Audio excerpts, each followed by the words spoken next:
Good evening, everybody, and welcome to another edition of Fire Up Michigan. My name is Scott Morgan Roth, appropriately named the Motor City Madmouth. Glad to have you with us tonight.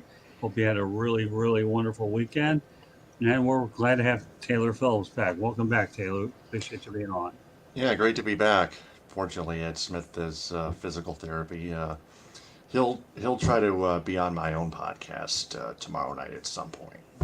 Okay. Well, hopefully he's getting some stuff done that'll make him a whole lot better. But glad to have you on here, Taylor. At So, least he's recovering. At least he's recovering from bronchitis. I know that.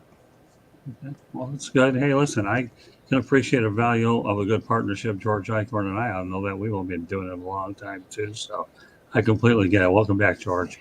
Good to be here, Scott. Thanks for having me. You're welcome. And Jeremy, Smoking Jeremy's going to have a doubleheader tonight. After we get done with Fire Up Michigan, we're going to go out there and do it in Wisconsin, aren't we, Jeremy? Yes, sir. All right. Well, I'm traveling tonight. yeah, yeah, you are across I-94 anyways, and I'll be heading to Wisconsin later in the week. Drive safely. I'm flying from Florida. Of So, course. yeah, I don't care to disclose those reasons, but I'll be up there by Friday night. Nevertheless, here's what our show looks like. We're talking about the Michigan Panthers, the Lions, Dylan Larkin, Bojan Bogdanovic. I'm really good at these. Bally Sport. Bojan Bogdanovic. Yeah, right. I'm sure you're better at the pronunciation than I am. And Scotty Montgomery, the most recent Lions news. So hope you can stay with us for the entire broadcast. I know it'll be very insightful. We're going to just talk briefly about the United States Football League. On Thursday's edition of Fire Up Michigan, we talked about Jeff Fisher being the coach. What do you know? Jeff Fisher decides to step down. Enter in Mike Nolan. George, any thoughts about the Mike Nolan hire by the Panthers? Well, first of all, it was a little bit of a surprise. I know that they weren't totally probably happy with Fisher's performance last year. Obviously, the Panthers had a very bad season down in Birmingham. But, Jeff was a good coach, but I don't know. I think that the change will probably do good because Nolan's got a good track record. He had a good coaching career in the NFL. And, I just look at it like I assume they know what they're doing, okay? I'm not close to the situation there where they haven't really called a press conference here in Detroit to introduce Mike, which I'm surprised, but maybe they will closer to training camp when it starts down here at they're going to train at Eastern Michigan University at Rynearson Stadium in Ypsilanti. But all that being said, Mike Nolan's a good choice. I like it. What about you, Jeremy? I think it's a great choice. Jeff Fisher, I said as soon as we got him for the Michigan Panthers, I said if we get hit 500 year one, it'll be lucky, especially with this quarterback picks in that draft.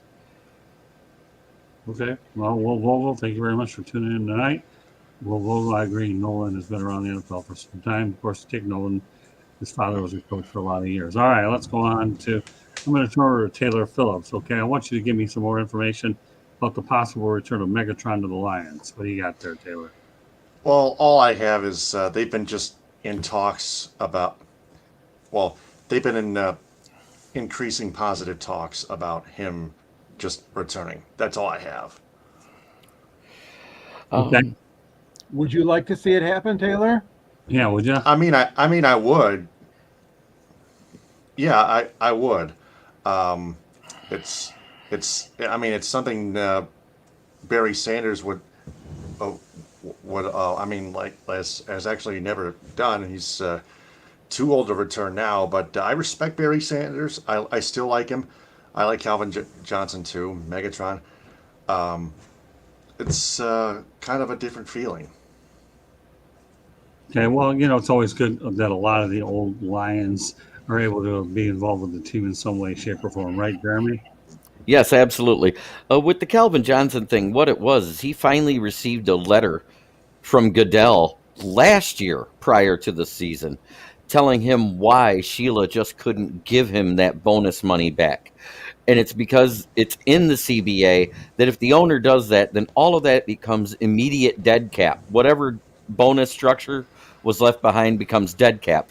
So he has to do something in a retirement basis with the team to get that money in lieu of his services. They want him to earn it because he left his contract early when he retired. That's the same with any player that retires mid-contract. So, that being said, he's about the only one that made a stink about it. You didn't hear Andrew Luck griping. You don't hear Drew Brees griping. I mean, think about it. I mean, there's been tons of players that have retired mid-contract, and it's been in the CBA since he retired. So, with Johnson already started coming back to Detroit last season, he was working with Jamison Williams during his rehab. And I think that's one of the reasons why you saw that electricity when Jameson got on the field. But didn't have enough time to build that chemistry with Goff, so he wasn't able to be used as properly as he probably could have been.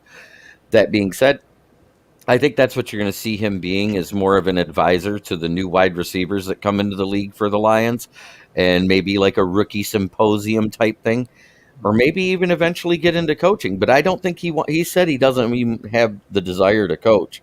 So I think it's going to be more of that type of thing where he takes the receivers, does like a rookie receiver symposium for the Lions. Yeah, well, before I turn over to you, George, Will Vogel makes an excellent point. I think it would be cool for Johnson to come back to Detroit to maybe help some of these receivers to grow. So, without a doubt, Will, you're right on target there. So, George, with what Will said, why don't you go ahead and expound? Yeah, and we've seen it with the Detroit Tigers, okay? We see Al Kaline helping out the outfielders. We see Alan Trammell being invited to Lakeland, Florida to help out with the middle infielders. So it's not unusual for teams to do this. I think back to, and I got to tell you, and Scott and I know this gentleman from way back, and his name is Tim Pendell.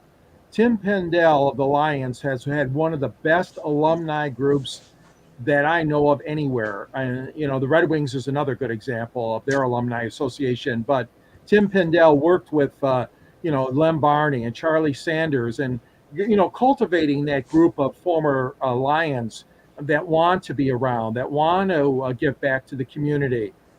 Kelvin, you might be talking about a little different role than I envisioned, but that's okay. I mean, if they allow him to be on the field and doing some of the reps in training camp in Allen Park or off season, that's cool. I'm really cool with that. The guys that I think about helping out are like Sanders and Lem Barney and Charlie Sanders and Barry Sanders. I mean, both of them that work more on the community side of things. But either way, I think you hit it right on the spot there, Jeremy. Sheila cannot go against like you said, the CBA and the NFL agreement. And it's too bad that it happened to Calvin and he had to turn that money back in, but they do have to follow the structure of the CBA for sure on this. But all in all, I think it's a positive sign to have Calvin Johnson back with the Lions family. Yeah, well, I mean, Barry Sanders, Calvin Johnson, always want some of your great players, especially when it goes into the Hall of Fame already at some point to return. So let's go over to Kevin Taylor. You and I remember old Kevin from our days going out to eat. George, guy from Florida Atlantic, Ben Silverman, won the Pebble Beach Pro Am Megatron Golf. Awesome. Well, what do you want from Kevin Taylor? The guy's a golf coach, so he's going to definitely make that Pebble Beach reference. You know what he didn't mention though, and you can fire up Wisconsin early on this one. Aaron Rodgers and Ben Silverman won that amateur at Pebble Beach together. So hats off to the Packers quarterback Rodgers and Mr. Silverman. We'll continue to go to the chat room. That way we'll move through the topics. Once again, Will Vogel, I always like when players go back to one of their former teams, helping them out like D'Amico Ryan's going to coach the Texans. Excellent point, Will. You're really on a roll. Keep it up. All right, well, we'll continue on. Dylan Larkin likely staying as a Red Wing. Okay, Taylor. Well, he said he wants to stay as a Red Wing. He and the organization were in contract talks. In talks of a contract extension. He wanted $9 million per year. They were willing to offer him 8.8. Oh, I'm not 8 but $8 million per year. Now the question is, can he stay, or is it not enough for him to stay? Jeremy, I'll start with you. What was that one? Sorry, I got distracted. I'll go next, Taylor. Sure. We're talking about Dylan Larkin, and I'll take, and then we'll get to you, Jeremy. It's he's the captain of the team. I mean, there's a special category for those guys. there's a special situation involved here, and I think Yzerman's got to make, and the Red Wings have to make every effort to get him signed. He's a very positive influence in that clubhouse. The players look up to him. The players love working with him, I'm sure, side by side, skating with him, eating with him, dining with him. And, Dylan Larkin's a good guy. Dylan Larkin faces the media every night. Every time there's a game, he's the first guy out there to talk to the press besides coach.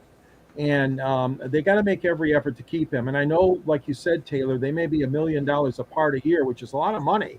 But somehow I hope that they can reach a compromise and get this guy signed, because he's an important part of the future of this team and the rebuilding effort that Stevie Y is doing here in Detroit. All right. Well, yeah, Dylan Larkin's a great player when he's on the ice. The key words there is on the ice. That's why there's been a separation on how much money it is.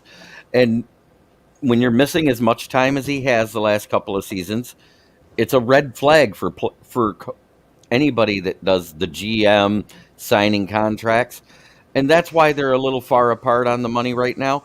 But do I think they'll get the deal done? Yes, because what he could do is roll some incentives, like saying if you play X amount of games, you'll get this much extra money at the end of the season.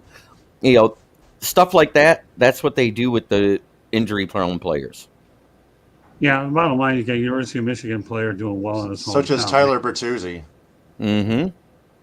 Yeah, well, good Tyler point. is very injury prone lately. Yeah. Yeah, I mean, both of them have missed significant time over the last couple of seasons. So I get it. When your team captain is missing time, it hurts the whole team, because they are the ones that build the morale outside of the coach. Yeah, well, and I'll tell you one thing. You got a University of Michigan guy, obviously the captain of his hometown team.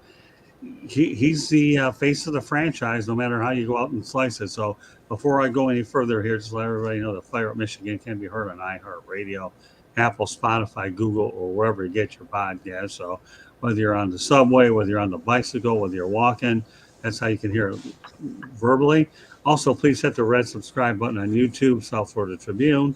We're striving for 1,000 subscribers. So, please subscribe and you'll get all the updates. So we have a lot of shows, sports and non-sports related. So you can find pretty much anything you're looking for here. So, yeah, Dylan Larkin, to me, obviously the face of the franchise. Somehow, some way they have to get this thing worked out. All right, we'll go from the frozen pond to the hard court. Taylor, Bojan, Bogdanovic, likely staying as a Piston. What do you know? Well, Bogdanovic, I pointed it out from a source like a month or two ago that the Pistons were trying to shop Bojan Bogdanovic, but lately it has been reported that he's likely to stay with the Pistons, and I'm not sure how good of trade bait he was. I just maybe nobody wanted him. So who wants to go first this time? Bojan Bogdanovic is by far, since Cade Cunningham went down, our best player on the team and our most prolific scorer. And the reason why they were trying to shop him is because we're a building team, and right now the team really isn't going anywhere. And he deserves to be on a playoff caliber team the way he's playing. So I get it. They were trying to get that. There's only, 3 days, or now 2.5 days left till the trade deadline, correct? Correct. Thursday. So 2.5 days left. So that being said, and I agree. Jeremy, you hit it right on. I mean, this is a building team. Troy Weaver is trying to get as much capital, I'm sure, as he can, if indeed he could trade Bogdanovic. But I agree, he's one of the few guys. Well, they got other guys too. I'm not saying he's one of the few, but he's scoring, obviously leading the team in scoring. But he is a veteran presence. He does add to that lineup as a veteran. The fans love him. He sets up for that 3-point shot, and boy, he's deadly when he's right on.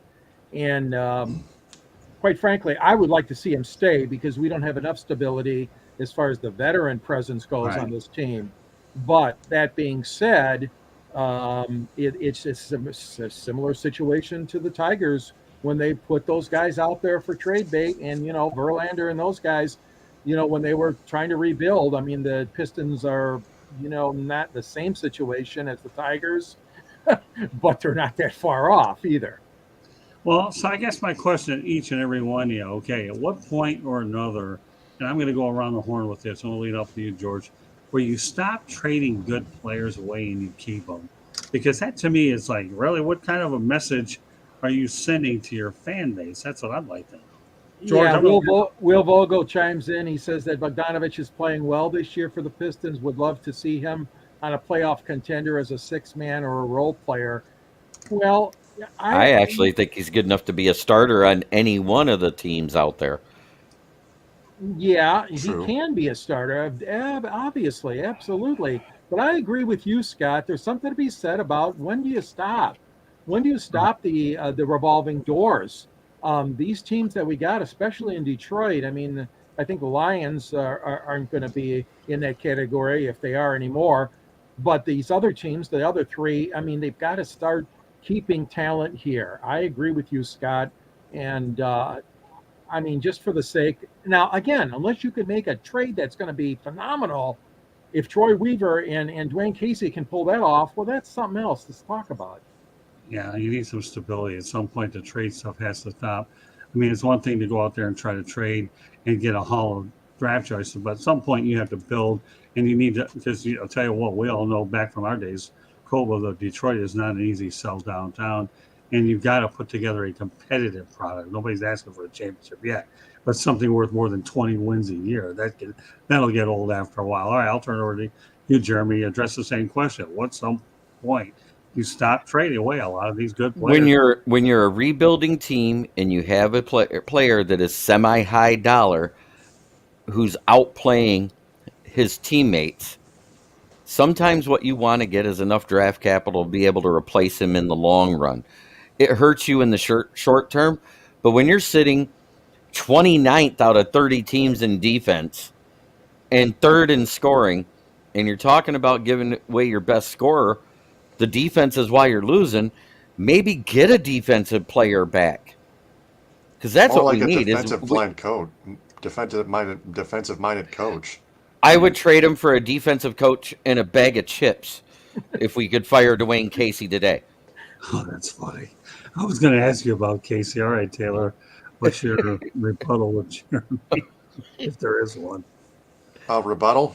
I actually don't have one. He's got facts. So yeah, you're 14-40. You're losing to the Celtics right now. Yeah, I think if you're the Pistons, I think you're going to lose to the Celtics anyway, and drop to 14-41. Yeah, Dwayne Casey's got to go. I have no rebuttal on this. You know what, The Taylor? truth is out there. I don't think anybody, Taylor, has a rebuttal on this one. But you know what, though? We'll go from a rebuttal to a revolving door and let you guys look at Will Vogel again. I agree. The revolving doors are annoying to keep good talent, puts people in the seats. We'll just leave it at that. All right. Two more topics. Well, the players have a potential. Yeah, they're just being brought down by their coach. That's the truth. Yeah. So all right. So I'm going to ask you this, Taylor. How much longer, in your eyes, do you think Dwayne Casey will be sitting behind the Pistons bench? Apparently, until the end of this regular season. I don't know. I don't know anything about his contract details or anything. Anybody else know? No, I'm not sure either. I mean, I know they gave him a hell of a lot of money when he came here from Toronto. But I agree with you guys. I mean, it's time to move on. I felt that way about Jeff Blashill the last year or two, and I feel the same way about Dwayne Casey. And Jeremy, you hit a raw nerve with me too. With that defense as bad as it is, who's coaching defense to these young men, these young players? Isn't John Bally on the staff? Yes, he is. He is. Why the hell ain't he being the defensive coach? I mean, because that's all he taught in Michigan. Those boys, they couldn't score worth a lick the one year, but nobody else scored on them. Remember that? I remember. We won every game averaging 57 points. I mean, every one of those assistants, Dwayne's got 5 or 6 guys there with him on the bench. Somebody's got to be responsible for that defense.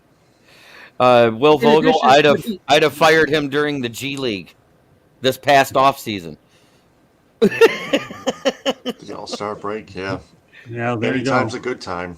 I don't Okay, know. well, Yeah, I don't know what difference it's going to make. I but mean, it promote- sure Anytime soon. It would send a sign. Promote though. Beeline. Promote Beeline now. Fire Dwayne Casey. Let him take over and see what we do through the last half of the season. I mean, it can't hurt. I mean, because really, yeah, we're 14-40, but couldn't we be at least climb into where we're looking good?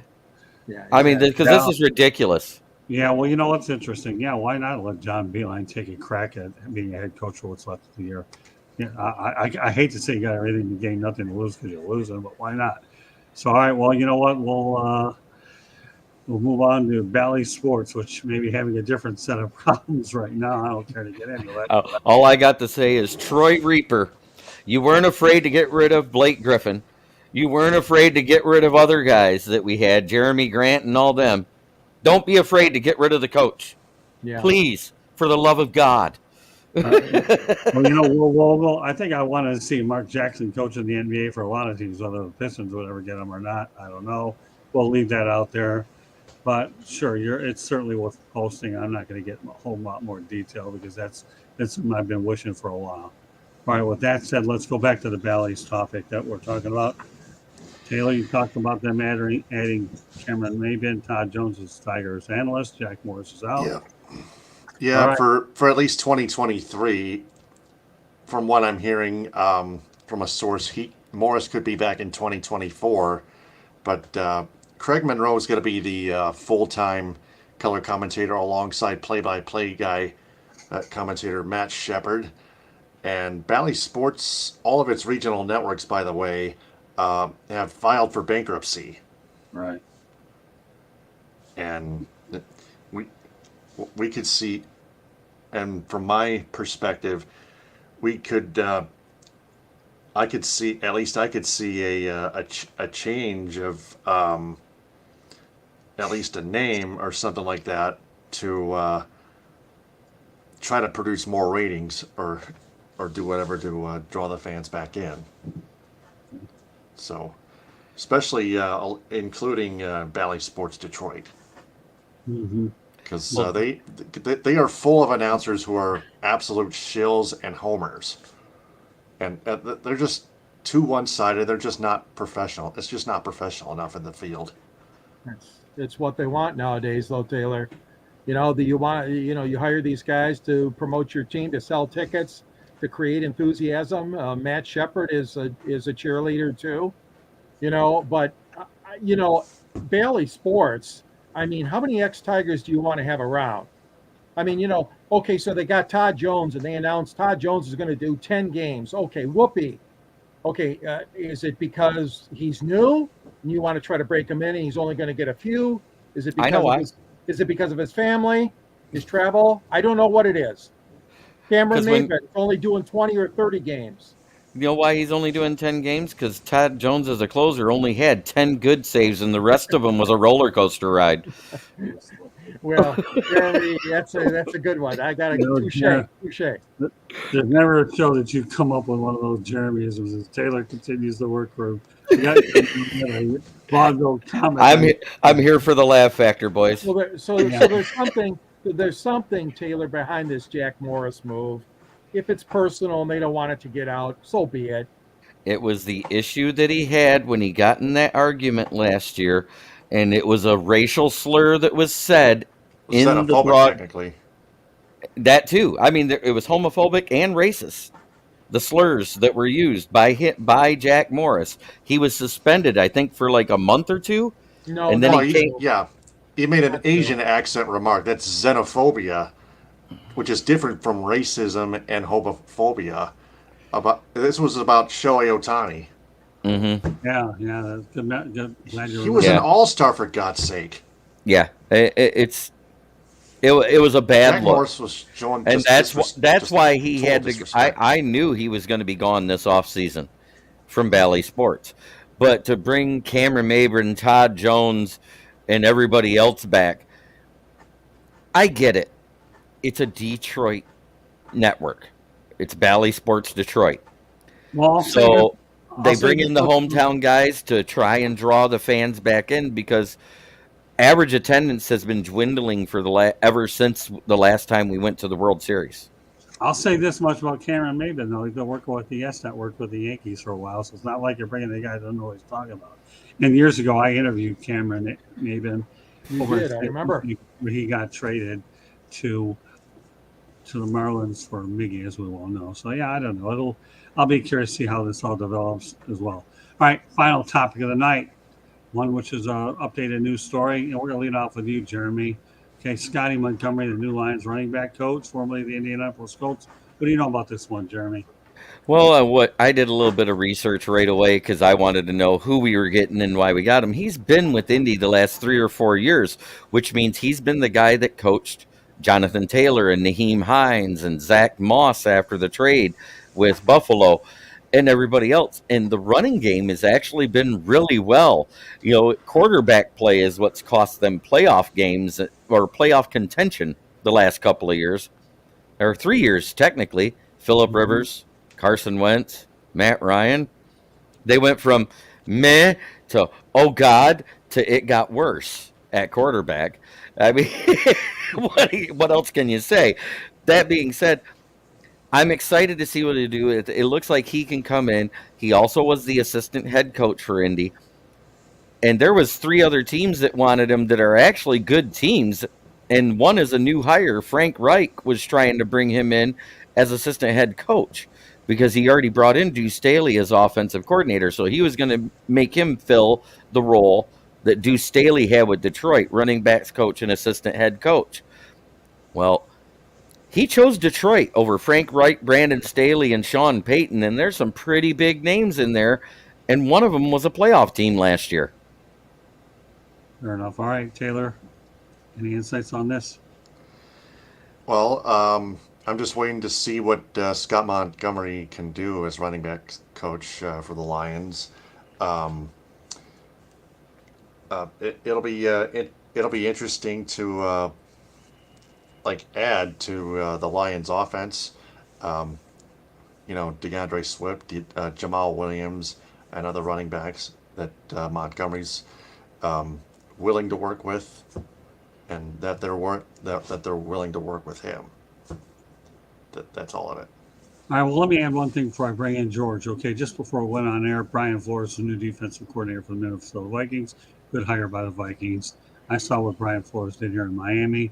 I'm glad that he was able to get some sort of coaching job with Mike Tomlin, and now I think there's no doubt in my mind he'll be a good asset to the Vikings as well as defensive coordinator. All right, last but not least, George Eichhorn. Well, yeah, I mean, the proof's in the pudding. I mean, yeah, I agree with Jeremy. He did have some good success down in Indy. It's going to be tough. I mean, Deuce Staley was very well regarded by his running backs. That situation is so unique, especially in football, because of all the assistant coaches that you have now. There's such a bonding and such a relationship with their staff, between the staff and the players.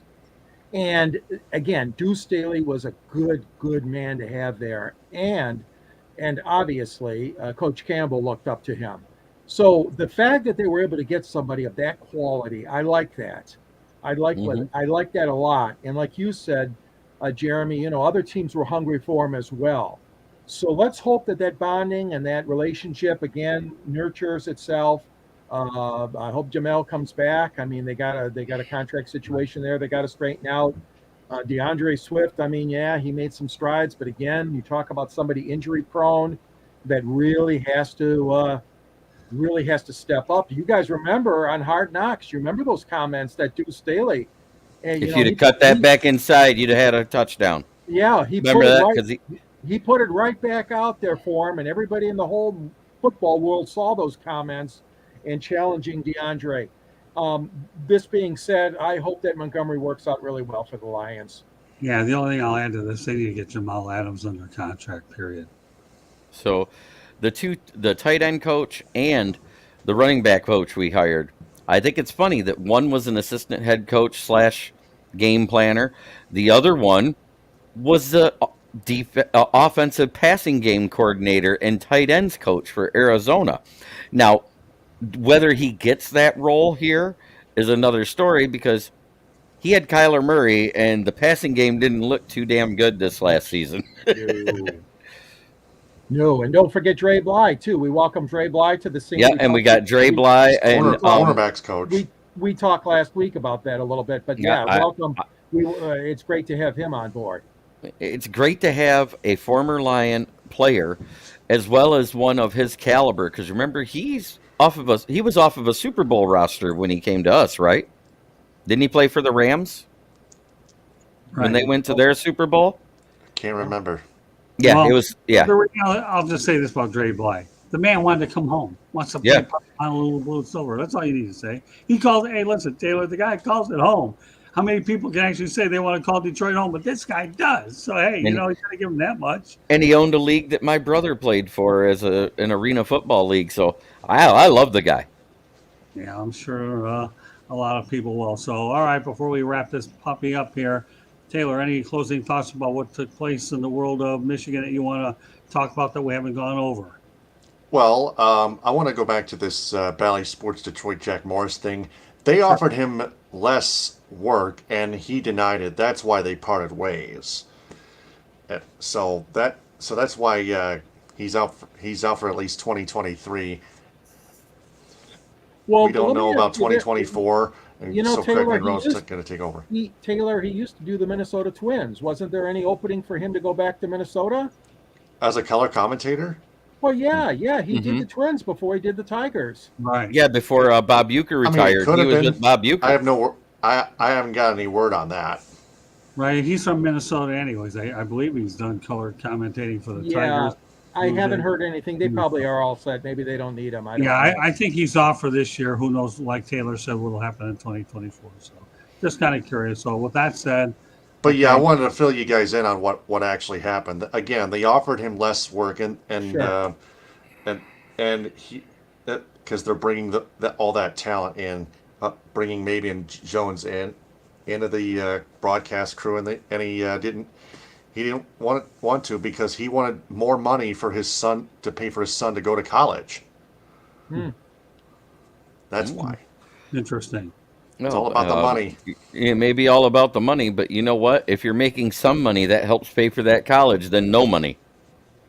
Right. And I just want our listeners to know, and our viewers, that this Bally Sports thing is not reflective of Detroit. This Bally Sports thing is all over the country. The bankruptcy proceedings, and Major League Baseball is ready to step in. I want you guys to know that.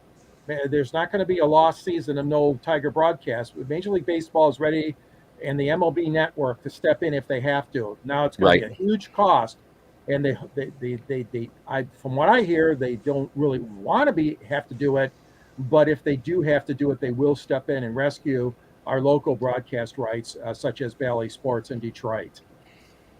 Yeah, I'll be curious as time goes on to see about the emergence of YouTube and some of these other streaming things. Well, I think I gauge that every time I get media releases from different places. So I'm glad that you brought this up, Taylor, in terms of the Bally Sports. I think there's more that we're going to find out as time goes on. With that said, just let this is Fire Up Michigan. My name is Scott Morgan, out there host, along with George Icorn, Taylor Phillips, Smoking Jeremy B. Smoking Jeremy B goes ahead, gets a doubleheader tonight. I should point out that Fire Up Michigan can be heard on iHeartRadio, Apple, Spotify, Google, wherever you get your podcasts. Also, please hit the red subscribe button on YouTube, South Florida Tribune. We're striving for 1,000 subscribers. What I'm going to do this time is I'll get my contact information and then I'll let everybody else do theirs. So hang tight for a second, Jeremy. I wanted to add to your little speech there. Go ahead. And when you subscribe, don't forget to like each show. If you're willing to comment on it, make sure you like it. And if you like it, share it with your other fans from the Michigan-based area, because that's the only way we're going to grow is if you guys are sharing it with us. I love it when he gives me the finger, especially when he's pretty on target. Good stuff, Smoker. And the right finger. And then he'll go ahead and I'll talk about the Wisconsin one later. Yeah, this finger, not the other one. Smoking Jeremy B anyways with all this stuff. That's all right. So with that said, I'll mention a couple other things. If you're watching the show, you can find us at Tribune South. Also, www.southfloridatribune.com is the website. You can go out there and email us at southfloridatribune@gmail.com. And a special kudos to Candy Ebling, who, without her, we wouldn't be able to keep this production together, both what she does as far as posting content up, as well as her contributions on the broadcast side. All right, well, you know what? I'm going to go left to right. So, Taylor Phillips, it's your opportunity to promote everything you do. So go out there and give me a little bit of Major League energy for the Michigan Sports Truth. Go ahead, pal. Well, the Michigan Sports Truth podcast can be watched on Facebook Live, on Twitter at Michigan_Truth, and on YouTube at the Michigan Sports Truth podcast. Hit the red subscribe button, like every show. Just like on here on the South Florida Tribune Network, Fire Up Michigan. The Michigan Sports Truth podcast can also be listened to in audio form on Spreaker. Very good. Well, you know what? We enjoy working with the Michigan Sports Truth on Monday nights. Taylor and Smith, one or both of you, we're always welcome to come on here. We enjoy the partnership that we're working on continuing to build. So, Taylor, I think without a doubt, you've been a very positive asset. It's that easy, people. I just subscribed. There you go, Taylor. You know how many friends you're going to make. All right, Smoking Jeremy, go ahead. All right. As you well know, I write for this guy up here, with the South Florida Tribune. You can find me under the Motor City Tribune with their list of authors. You can also find me at my podcast on YouTube, which is Kneecap Biting with Smoking Jeremy B. You can find me on Twitter at Ballrick Jeremy or at Smoking Jeremy B. I have two of them, yes. So I'm everywhere. I do my podcast, the NFL Roundtable Talks, where I cover NFL news and do the weekly pick'ems for each game on Wednesday. And then on Friday, I do all Lions news with other Lions fans. It's called the Lions Fan Cave Chat. Check me out. Give a listen. And on Sundays, I'm with this little group called the Sports Empire Network, and we do a little show called the Sunday Morning Drive. Then every Monday, I'm here with this guy doing Fire Up Michigan, Fire Up Wisconsin, Fire Up wherever the hell he wants me to be. All right, well, with that said, we got an author on the show, and we're going to leave him for last. Well, I would be remiss if I didn't say farewell to a good friend of ours, Mr. Dean Howe.